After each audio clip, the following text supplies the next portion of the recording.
On the high plains of the desert, 14 miles southwest of the city of Santa Fe, stands a near-deserted prison.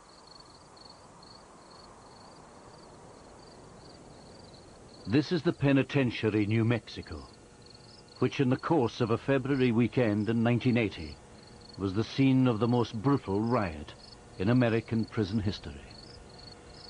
All the forces of hell were unleashed, and it happened right there.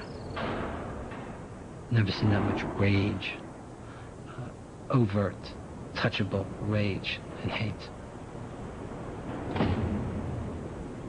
I'd never realized that people could be so inhumane. It was overkill. I heard people being tortured to death, just feet from me, screaming and crying and pleading for their life.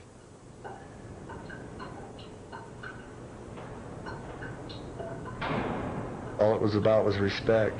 If you respected me, I respected you. I don't care what color clothes you were wearing.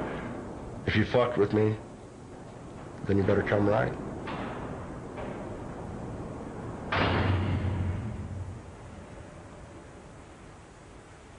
On the blue side of evening, when the darkness takes control, you start looking for a reason to take your lonesome on down the road. How's love? The story of what happened here provides a glimpse of the extreme depths of cruelty into which a prison can descend. The savagery was unique, but the events that led up to it could occur in any prison. Built in 1956, the penitentiary had for 20 years been a relatively safe place. But by the mid-1970s, all that was changing. The reason lay in a peculiarity of the prison's design.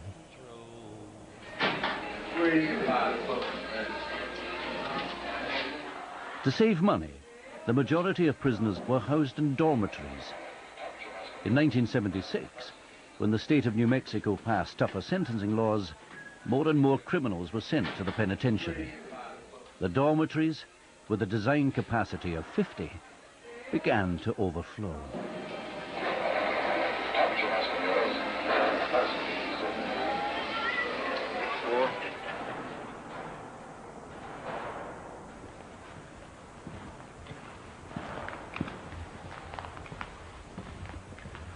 Well, there was 110 of us in this dormitory here. The noise was deafening because you had 20 or 30 radios going all at once, all on different stations, and you had to just sit in here. Those day rooms to the back were dangerous places at night, especially if the CO was down drinking coffee at the guard's kitchen. You were left to fend for yourself. When I first came in here, there was people sleeping on the floors. All the bunks were taken. Sleeping in the aisles. You'd walk here to go to the commode, and you stepped on somebody, fights would break out.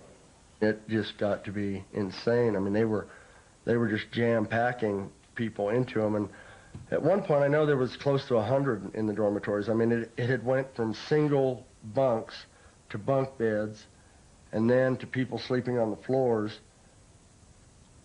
I mean, it was like sardines.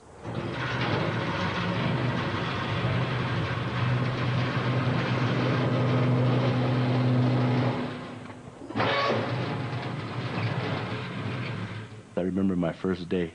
Came to work and was issued my uniform, and there was really no essential training. They just escorted throughout the prison and shown the different dormitories, was fingerprinted and so forth. And that was the extent of it. And I was just a nervous wreck. Just to see so many prisoners, and that I was going to be having to watch them all. What's that there, Large? Whoever ever thought that a penitentiary could be run with dormitories was out of their minds, especially in the 70s, 80s. You know, that was not going to happen. I mean, not without problems. And eventually it was the undoing.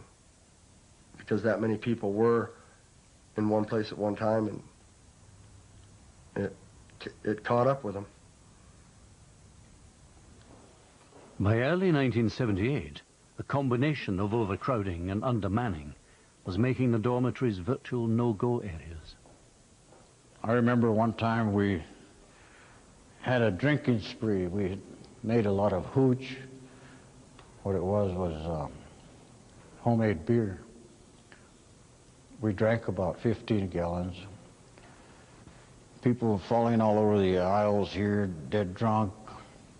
They had some poor guy back here dancing on the table. And then after a while, they took him down because always that day room was darkened. They took him down. And I think I was bunking right here at the time. And you could smell the feces, the human feces, and I knew right away what was happening. And the guy comes out and says, "Hey, you want to get some of this?" And I said, "No, I don't want to get some of that." So that's what the damn fools, don't you know that that's what the administration wants you to do? You know, I don't want any part of that.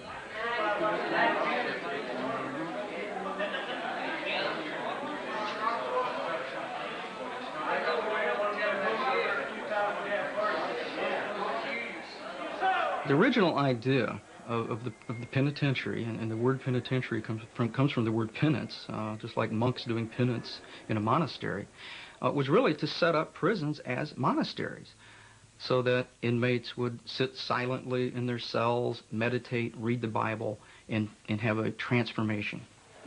When prisons became overcrowded, then it meant we had to allow inmates to congregate with each other, had to allow inmates to work inside the prison, have association with each other. And when that happened, it meant that the idea of rehabilitation becomes secondary. What becomes important now is how do you control these people, because they outnumber us, they can take over our prison, they can burn it down, they can kill us. So how do you control them? How do you keep them from tearing up your prison? On the blue side of me. The penitentiary of New Mexico's answer to the problem of control was simple. The increasingly overcrowded dormitories were situated together at the south end of the penitentiary. At the opposite, north end, were cell blocks, where those considered dangerous or disruptive could be isolated. The most dangerous inmates were segregated in cell block 3. By 1978, there were as many as 25% of the inmate population in cell block 3, which meant that we were well over 200 inmates in the disciplinary unit, which was designed to only hold 86 inmates.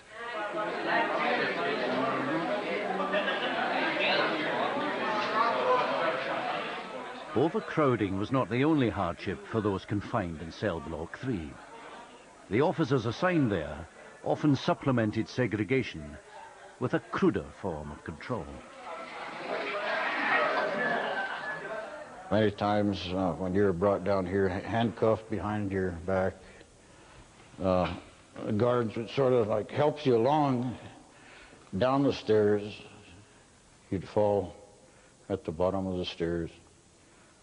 I remember a guard going down and said, "You must have slipped, let me help you up." And he started kicking on me.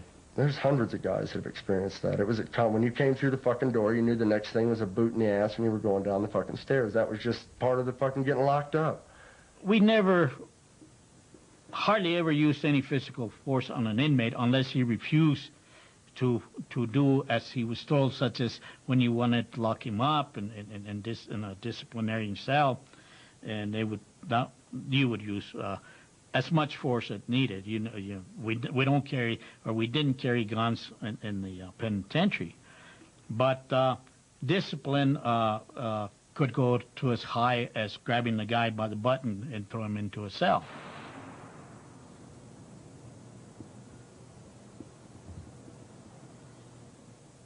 There was one incident in particular, cell block 3, when they had brought in a person to segregation and they started beating him. And that's when they would make comments to me to join in, and I told them I couldn't. because there was just, the numbers were too great on one individual. The most extreme punishment the prison could officially administer was meted out in the basement of cell block 3. These two cells on the end are what's known as the sensory deprivation cells. Of course, these were always closed at all times, so there was no light going in, no ventilation, no sound. When you were inside these cells, you felt that you had been swallowed by something. We always referred to these as being in the belly of the beast. There was no light, there was no toilet, there was no bed, there was nothing in there, just a hole in the floor so he could use the bathroom. And he would get a sandwich, one sandwich a day, or a sandwich for each meal, and some water. And 10, 15 days to that, and well, that guy came out being a good boy, a good discipline real good.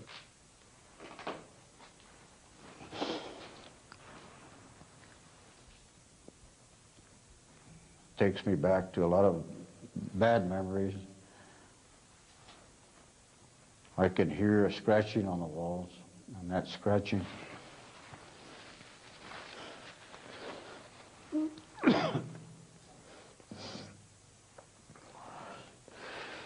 that scratching was my scratching.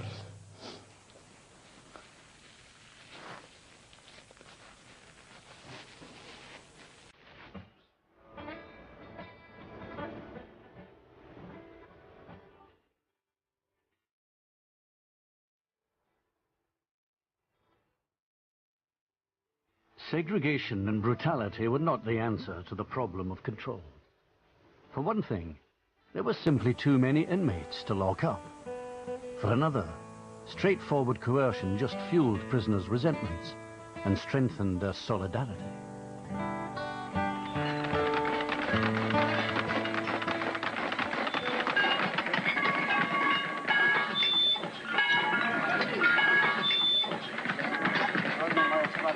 There were 8, 10 of us, white dudes, that would ride together under any circumstances. It didn't matter how many, where, when, to what extreme, we would do it. I mean, it was just survival. You know, I mean, everybody there is a fucking thieving, lying dope fiend, you know what I mean? You know, when you're out on the streets chasing the dragon, you can, you know, you don't have to associate with those people 24/7, but in there you do. And there's a lot of competition because there's very little to compete for. I've seen people hurt and or killed over a pack of cigarettes. And, you know, out here, if you don't pay your bills, they take your fucking house. In there, you don't pay your bills, they'll take your fucking life. It was the law of the jungle. It was the law of the strongest. And so how do you become strong? You fit together in a group. And that you walk together in the group and you do things together in the group. And so if you try to do your time one day at a time and you don't participate in that and you don't belong to anybody, then they're going to get you. And they're going to get you and they're going to hurt you and they're going to use you. And they're going to enjoy it. By the end of 1978, the population had reached an all-time high of 1,272 inmates. Increasingly outnumbered, prison guards needed a form of control that would reduce inmate solidarity rather than reinforcing it. The answer was the snitch jacket.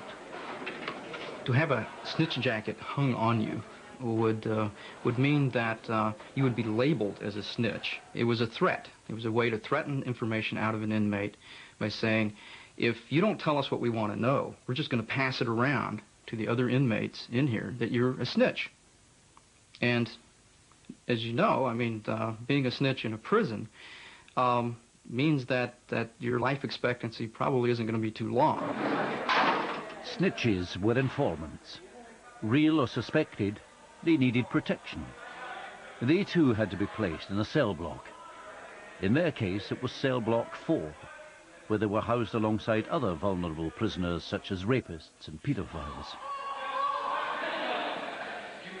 By using inmates as snitches, officers extracted information with which they could anticipate trouble.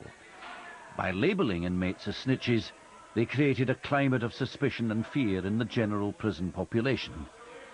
It was divide and rule.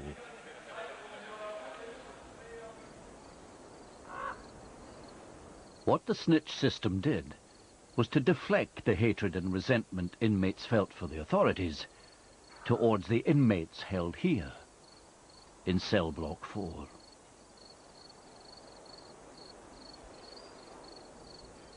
But turning inmate on inmate was a high-risk strategy of control. The penitentiary had become a tinderbox, only needing a spark to ignite, which the adjacent cell block 5 would provide. Some very hardcore, dangerous inmates were in cell block 5. Then they decided they had to do some renovation work in cell block 5, some major construction, repair work in cell block 5, and so all those inmates in cell block 5 had to be moved someplace else. I don't know who made the decisions and how they made them, but I know that many of the inmates from cell block 5 were moved as a block into dormitory E2. Very dangerous inmates all put into a dormitory where it's all one big open area and crowded with inmates. About 25% of them hardcore, the other 75% weaklings that were subservient to the hardcore. And these hardcore pretty much left alone to run that unit. A week after the move of that hardcore to E2, newcomer Gary Nelson arrived at the penitentiary. They assign you to a unit as soon as you get fingerprinted and everything, and I remember, as clear as could be even this day, the guard walking over there and picking up the phone and saying, "I've got Nelson, where do you want to put him?" And he said, and then I heard the guard say, "Are you sure?" He said, "Okay, if you say so." And he turned around and looked at me and said, "Could you live at E2? And not being from New Mexico, I really couldn't tell you very much about their prison system at all. I just looked at him and said, "E2, B2, what difference would it make?" On the night of Friday, February the 1st, 1980, there were 12 officers supervising 1,157 inmates, or so it was estimated. The exact population was not known. It was really tricky doing your counts at night. You're thinking to yourself, I hope they're asleep. You don't want to turn the lights on because you don't want them to wake up.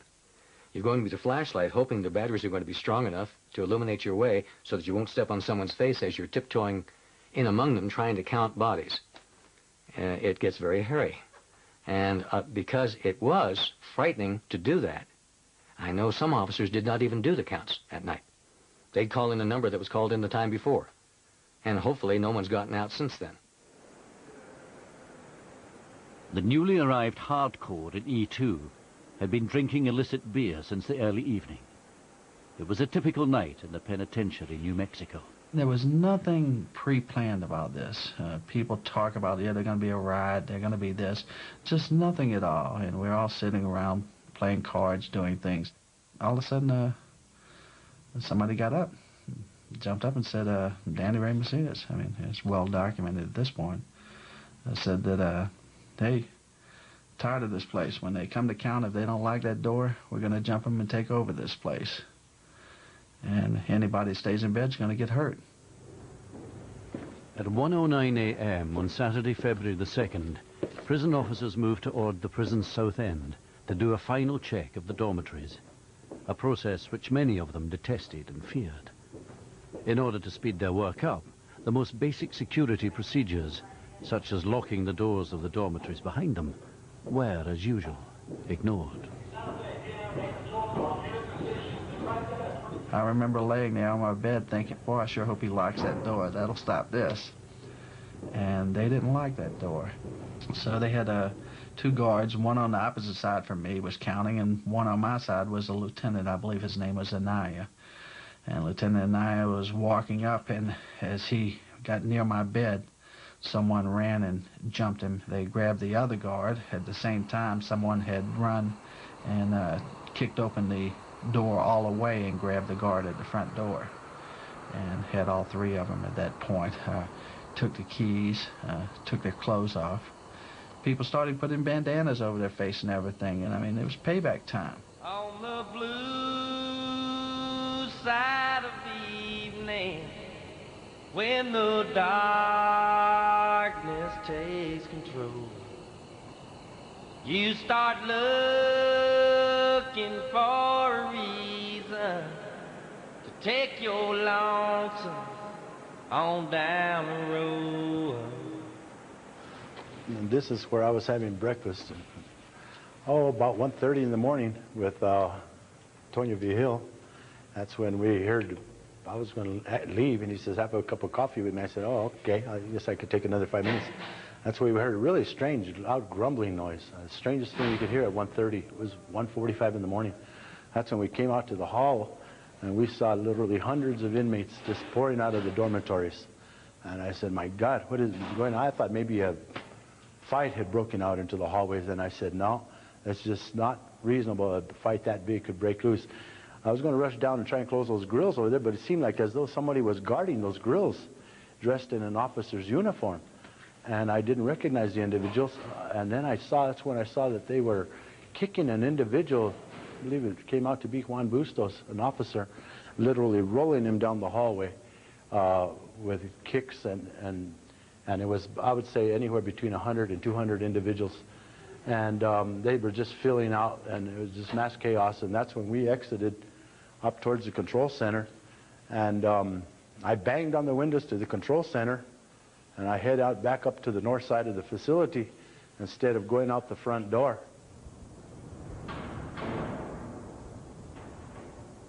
The rioting inmates were also making for the control center because it contained the keys for every lock in the penitentiary. Security in the control center was so important that it was always manned by 2 guards and protected by a sheet of specially reinforced glass installed just 2 weeks previously.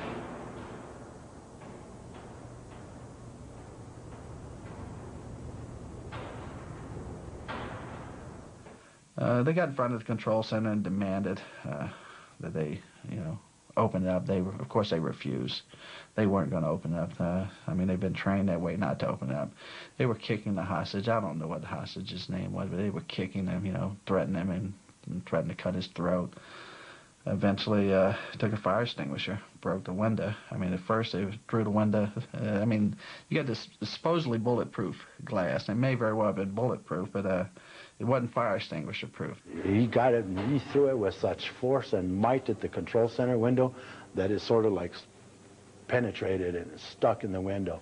And that's when they said, well, they threw it again, and that's when they actually created a little hole, and that's when they started sticking pipes in the window and creating a larger hole and larger hole, and that's how they got in the control center. Once they were in the control center, they essentially had the institution. And all the keys? And all the keys that would mean to the entire institution. My feelings then were that it was over with, because we had some really very dangerous inmates in this institution. When I was released from my cell, the first place I went was the pharmacy, and then went and proceeded to consume everything I had gotten from the pharmacy. But what did you get? What did you take there? Drugs, just whatever they had. I mean, a lot of liquid Valium and a lot of Demerol and I don't know, numerous other drugs. I mean, there was quite a bit. And lots of other people there doing the same thing. Oh yeah, yeah. Anybody that could get up was getting down. Yeah.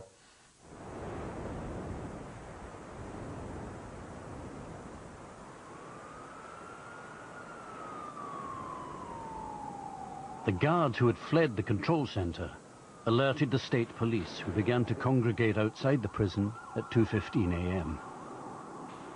But they didn't storm the prison, for fear that the inmates would kill the 12 officers that they had taken hostage. 3 of those hostages were being held in cell block 3. Raymond Gutierrez, Edward Ortega, and Larry Mendoza. We were right here, in this holding area for mattresses, the 3 of us. This is as far back as we could come. The bottom of cell block 3, and as far back as we can. This is where we were stripped naked and gave up all of our belongings. I somehow hung onto my ring, but this is where we were being threatened with being raped and so forth for the first day. You know, might deal with you. By 4 a.m., negotiations had begun outside the prison, with a handful of inmate leaders putting their demands to the assembled news media. We go on with anyone you pick a name. We go on for the. He's got to buy food, clothing, and land. Okay, you know, you cannot make it. The first list of demands, and this wasn't made public, but it should have been, was for a pool table in every dorm and steaks. This is what they thought about. So when you sit there and you listen to people write that bullshit, write that garbage about they were writing demands for they wanted better living conditions and all of that. No, they weren't. They were there to harm people. I remember the first guy that died was a guy who normally cleaned up the hall. Was a snitch informant. Had somebody took a pipe, hit him in the head, a piece of his skull flew up against the wall. Body started quivering as he lay on the ground. I mean, it was like the first death, and you just start realizing, you know, this is a lot of potential to be violent, just a lot of potential. And things just started escalating from there.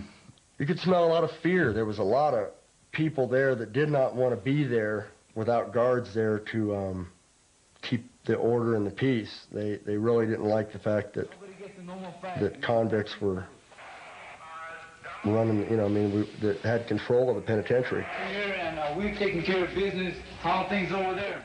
At one point, we were walking down the hallway, and somebody came and said that there was and this phrase has been blown out of proportion, there was an execution squad running around killing people. On the blue side of evening, when the darkness takes control, you start looking. There was an execution squad in the prison that night, and it had a single destination. On down the road.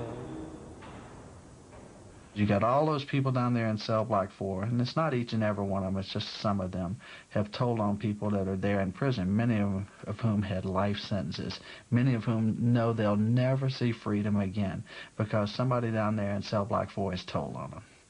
You can imagine what happens at the point to where you have people who are in prison for life. They now have the keys to the place where the individual who has put them in prison for life is. The self-appointed execution squad did have the keys to enter cell block 4, but they could not operate the control panel by which the individual cells were opened. Cowering against the back wall of those cells, just 9 feet from their would-be killers, the inmates of cell block 4 believed their bars would keep them safe. They were wrong.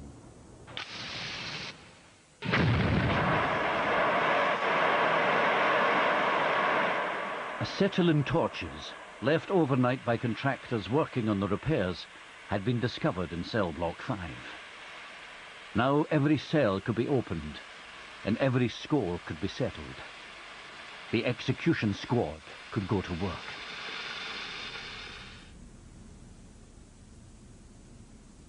There was an execution squad in the prison that night, and I understand you were part of it. Is that right? Yeah. Leroy Vihil, recently diagnosed with incurable hepatitis B, has decided to speak for the first time of the role he played in cell block 4. I went in there to find 2 guys there that I wanted to kill, you know. And one of them was Jimmy Joe Villa, and the other one was my Briones, but my Briones was dead already when I got there. And to be truthful, I would have enjoyed every bit of it, killing them, you know, because they testified there. My Briones made statements against me, and Jimmy Joe Villa, he testified against me in my trial. When we took us downtown for trial. He testified on something that I never done. And they gave me 300 years for that. But I would have enjoyed every bit of it, killing him. I would have enjoyed every bit of it. I killed some people, and I wouldn't say no names, but I did. I did kill some people. The district attorney's office later photographed the victims in cell block 4 as evidence. The photographs revealed that to kill the detested snitch was never sufficient. The maximum fear, suffering and mutilation had to be inflicted first.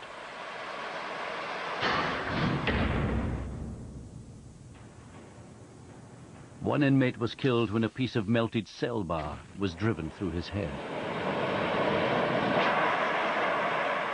The masked inmates worked their way from cell to cell, selecting those who were to die, taunting them with what would happen when their cell door was burnt open. In all, 16 inmates died in cell block 4. The last had to wait 3 hours for their moment to come. There's some guys there that, like I said, you know, some would deserve to die, and, you know, some maybe not, maybe some didn't deserve to die. But, you know, when I was going around looking for who I wanted to get, you know, who was getting my wages, they just had to die, you know.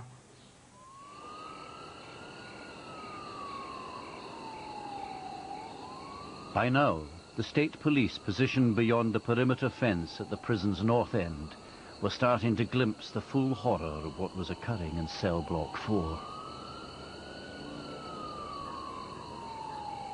Early Saturday morning, myself and another K-9 officer, Buddy Size, we're watching with binoculars and just watching the activities because they're just raising cane inside. And we watched the guy being held up by 2 individuals. And he was standing basically looking like he was looking out the window, but he's not looking out. And they had a torch, and they just started cutting on his face with a torch. And they started working on his eyeballs with a torch. And all of a sudden his head exploded. I guess the gas is building up with the heat of the acetylene. And I looked over at Buddy and I said, did you see that? And he says, yeah. And I couldn't believe I just watched somebody die, and there's not a damn thing we could do about it. Yeah, there was a certain amount of frustration taken out in cell block 4, yeah, against people that had put other people in the penitentiary. Yeah, there was a certain amount of... But to tell you the truth, that was over with before noon Saturday. That was... Whatever happened in there happened immediately and was done. And you've been accused of involvement in that. Were you involved? Were you in cell block 4? I've been in cell block 4 before, yeah.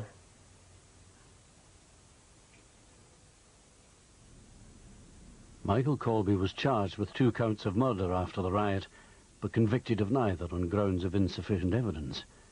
No witnesses could be found who would testify against him. It was a free shot opportunity to hurt. Nobody could stop them. They knew we weren't coming in. They were already told that we weren't coming in. And as long as the guard wasn't thrown out dead, we weren't coming in.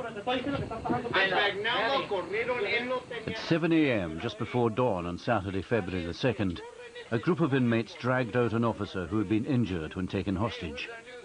Elton Curry had been stabbed, beaten and kicked. Inmate leaders had decided he needed urgent medical attention.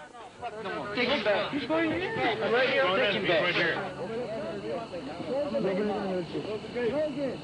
Wait a minute. He's taking an officer. Wait a minute.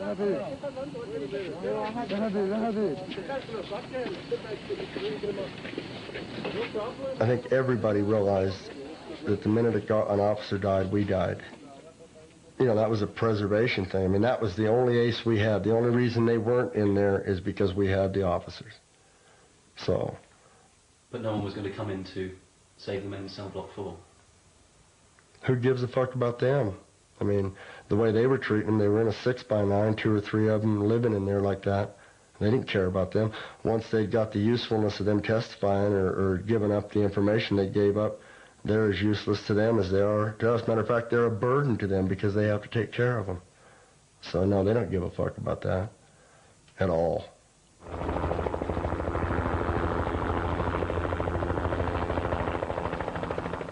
Throughout the Saturday, the standoff continued, but a fire started in the gymnasium was threatening to engulf the penitentiary. By 5 p.m., it had reached the basement of cell block 3, where Larry Mendoza and his 2 colleagues were still being held hostage. My whole cell block was literally, it looked on fire. The walls were all black. Everybody, there was masked individuals walking around, people that looked like they were all on drugs. And I looked down the hallway, literally down south, and it was just a strange mist in the air. This is where I didn't realize how serious of a situation this was, because that's when the penitentiary was already being flooded. There was a foot of water that we were walking through, and that's when we were transferred, I would say Saturday evening, up here into this day room of cell block 6. Right in here's where we spent our last day before we were released inside of cell block 6 in here. And this is where the real terror really came in. That's when individuals walked in here and said to us, you want to see how serious the situation this has come down? This individual came up in front of us and was literally holding a human head. And it is quite traumatizing to speak about this still, but he put this head right in front of each one of us, and they told us to choose which one of us would be next. This decapitation. I didn't realize what it was, and I said, my God, to Edwards, could that be something from the kitchen? He says, no. He about went into shock. It was a human head. It was a black man's head. Later on, I come to learn now it was Paulina Paul. Paulina Paul was a cell block 4 inmate with a mental age of 12. He had been decapitated with a shovel.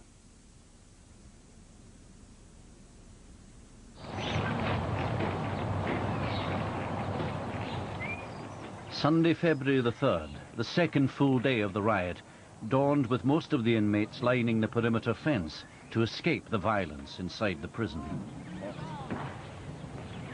A hardcore continued to conduct negotiations, among them suspected leaders of the white supremacist prison gang, the Aryan Brotherhood, Jack Stevens and Michael Colby. Look here, no segregation, no nothing. I'm going to tell you right now, you can't put people in cell block 3 because there's no cell block 3 there. I was ecstatic. It was cool to have to be able to go wherever you wanted to do. I mean, it was like a party. I mean, I'd been there at that point for 6 years, and the foot had been on the neck, and it was a relief to be away from that. Just like a party at the end of the week, on the weekend, is a relief from work. Well, that was a relief, only it's exaggerated quite a bit by the circumstances. I mean, to get back at the shit they had been doing to us and everybody there. In one form or another, every motherfucker there got fucking abused somehow. We were escorted out here onto the grass, and this is where negotiations had finally come down, but there was a breakdown was coming down in the negotiations. There was hundreds of state police and National Guard and every law enforcement agency that you could even imagine. Jack Stevens, Michael Colby, and other individuals that were the Aryan Brotherhood actually wanted to have Ray and I killed publicly to show the extent of what had occurred inside the prison. But that's when we were brought right on out to the front, and I was whisked right on out the front gates over here. I didn't realize how bad a shape I was until that first night at home. I woke up in sheer shock and terror all night long, screaming,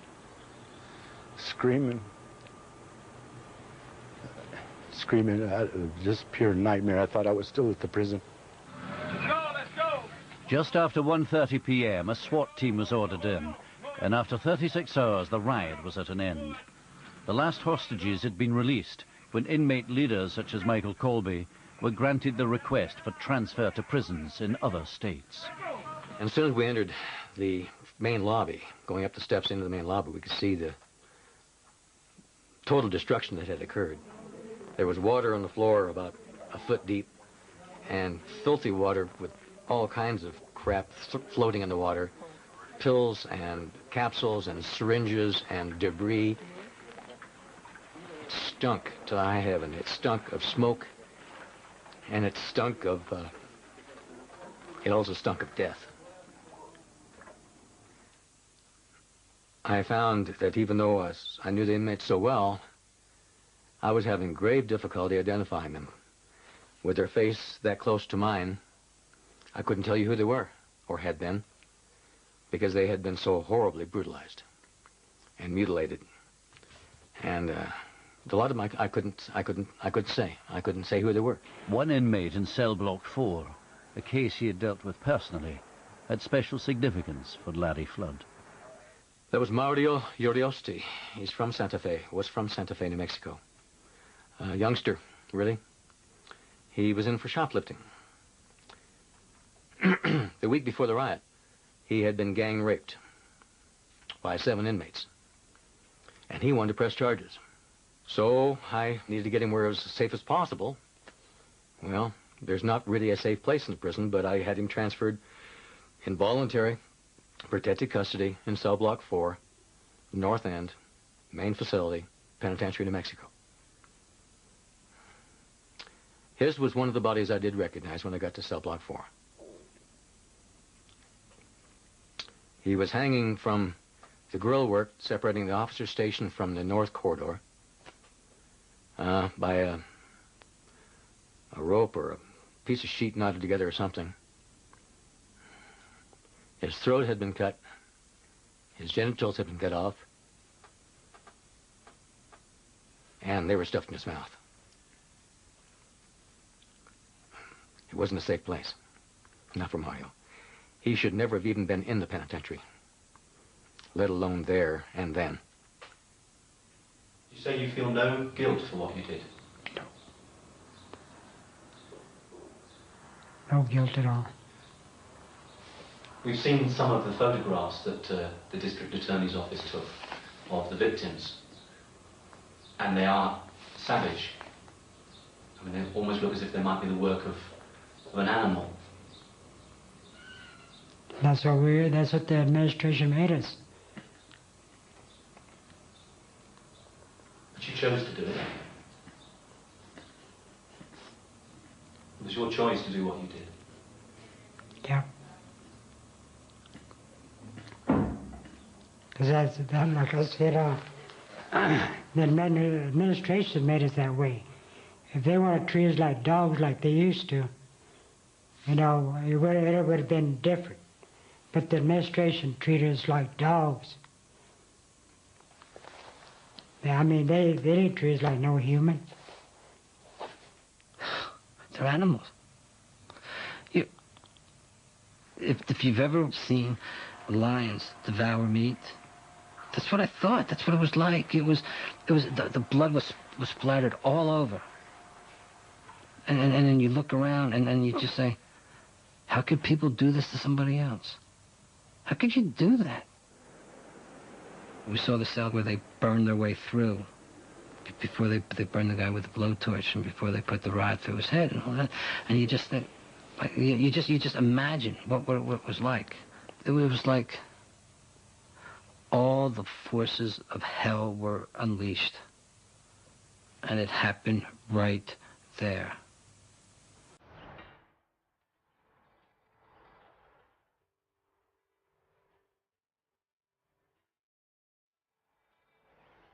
In all, 34 inmates died during the course of the New Mexico prison riot.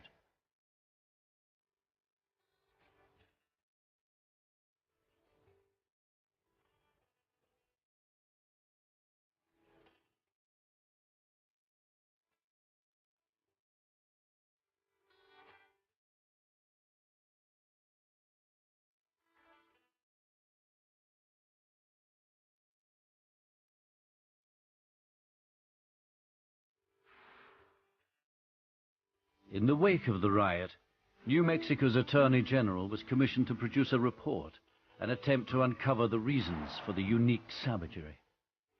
The report, which ran to over 200 pages, identified as the chief cause forms of control within the prison that made already brutal men more brutal and dehumanized both keepers and kept.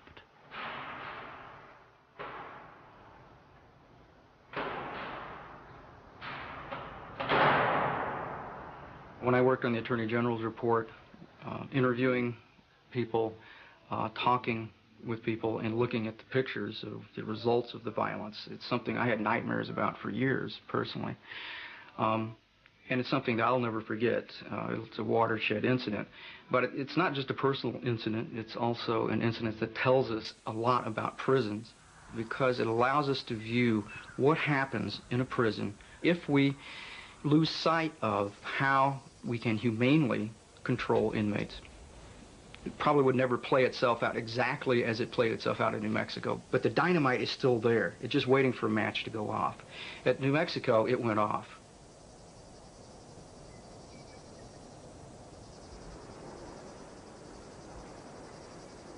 Today, only a handful of staff remains at the prison.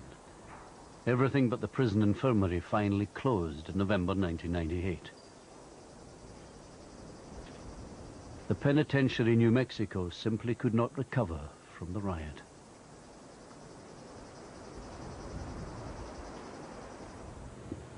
I think the majority of the people that were involved got away with what occurred out there.